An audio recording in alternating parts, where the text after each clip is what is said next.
ఉప్పల్ వేదికగా ఇంగ్లాండ్తో జరిగిన తొలి టెస్టులో భారత్ ఓడిపోయింది. 28 పరుగుల తేడాతో ఓటమి పాలైంది. రెండో ఇన్నింగ్స్లో 231 పరుగుల లక్ష్యంతో బరిలోకి దిగిన టీమిండియా 202 పరుగులు చేసి ఆలౌట్ అయింది. 7 వికెట్లు తీసి ఇంగ్లాండ్ విజయంలో కీలక పాత్ర పోషించారు బౌలర్ హాట్లే.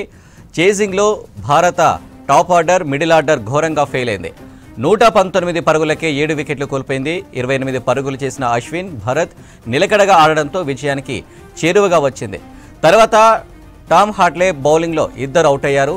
అంతకుముందు 316 పరుగుల ఓవర్ నైట్ స్కోరుతో ఆట ప్రారంభించిన ఇంగ్లాండ్ మరో 104 పరుగులు జోడించింది.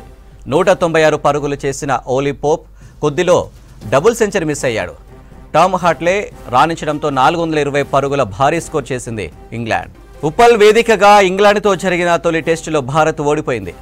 28 పరుగుల తేడాతో ఓటమి పాలైంది. రెండో ఇన్నింగ్స్లో 231 పరుగుల లక్ష్యంతో బరిలోకి దిగిన టీమిండియా 202 పరుగులు చేసి ఆలౌట్ అయింది. 7 వికెట్లు తీసి ఇంగ్లాండ్ విజయంలో కీలక పాత్ర పోషించారు బౌలర్ హాట్లే. చేసింగ్లో భారత టాప్ ఆర్డర్, మిడిల్ ఆర్డర్ ఘోరంగా ఫెయిల్ అయింది. 119 పరుగులకే 7 వికెట్లు కోల్పోయింది. 28 పరుగులు చేసిన అశ్విన్, భరత్ నిలకడగా ఆడడంతో విజయానికి చేరువగా వచ్చింది. తర్వాత టామ్ హాట్లే బౌలింగ్లో ఇద్దరు అవుట్ అయ్యారు.